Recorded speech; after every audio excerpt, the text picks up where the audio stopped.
Okay ကျွန်တော် first shot B เนาะ first shot B ကျွန်တော်လေ့ကျင့်နေပြီဖြစ်တဲ့ first shot B စတင်ကျင့်နေတယ်လို့ပြောပါเนาะကျွန်တော်ကျေးဇူးတင်တဲ့ဆိုတဲ့ချင်းလေးကိုတူတူတီးကြည့်မယ်ပေါ့เนาะ rhythm တီးခိုင်းပြီပေါ့เนาะအဲ့တော့ intro ပါသူက C key နဲ့စတာပေါ့เนาะ C key ကိုနှစ်ဘားပြည့်တည်တယ်ကျွန်တော်ချင်းတစ်ပုတ်လုံးတီးရမယ်လက်ခက်ကကြတော့1 2 3 4 1 2 down up down ဒီပုံစံလေးတီးမယ်ပေါ့เนาะOkay ကျွန်တော်နံပါတ် intro ပေါ့နော် intro မှာကကျွန်တော်သူက slide ဆွဲထားတယ်ပေါ့နော် C ကိုနှစ်ဘားထိဆွဲမယ်ပေါ့နော်အဲ့တော့ intro လေးတစ်ပတ်ကျွန်တော်ဒီပြမယ်1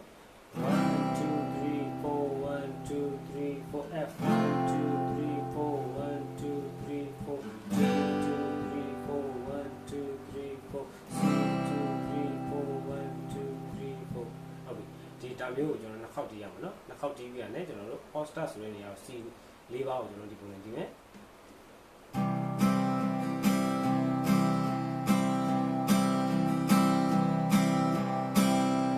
အဲ့ဒီပေါ့နော်ဒါမျိုးဒီမယ်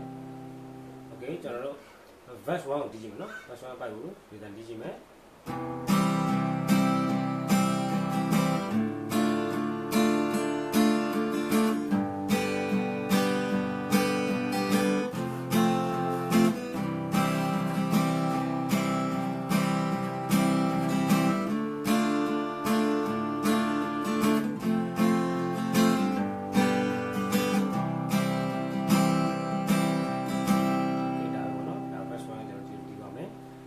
chorus back ကိုတီးကြည့်မယ်နော် chorus back က1 2 3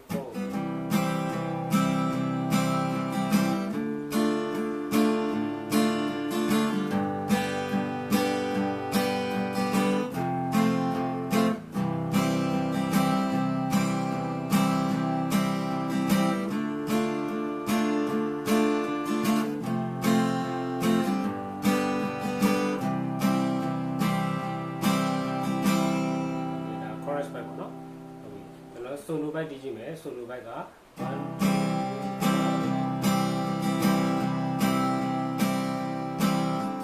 sorry solo back ကျွန်တော်ပြန်တီးကြည့်မယ် solo back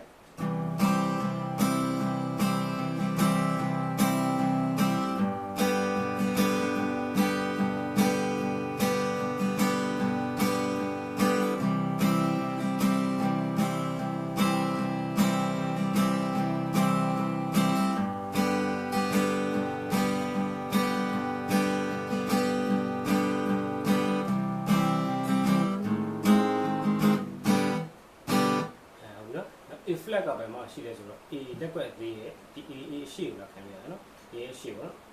နော်1 2 3 4နော်1 2 3 4 G ကိုနှစ်ချက်မြည်မယ်1 2ဒီနှစ်ချက်ပဲနော်1 2 3 4 1ကောက်ပြန်ပါမယ်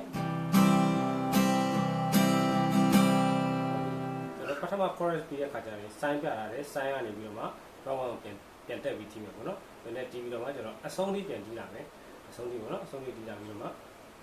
Okay အဆုံးသက်ပိုက်လေးကျွန်တော်တီးရမယ်အဆုံးသက်ပိုက်လေးကကျတော့ဘာလဲဆိုတော့ A flat ပါတယ် A ရဲ့အရှိကလက်ကွက်က A flat ဖြစ်တယ်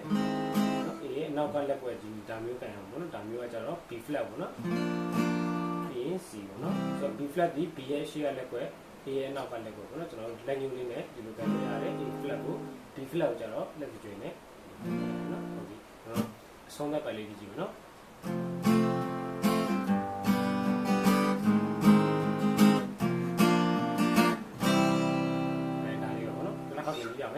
ဆုံးသက်ပိုက်ပြီနော်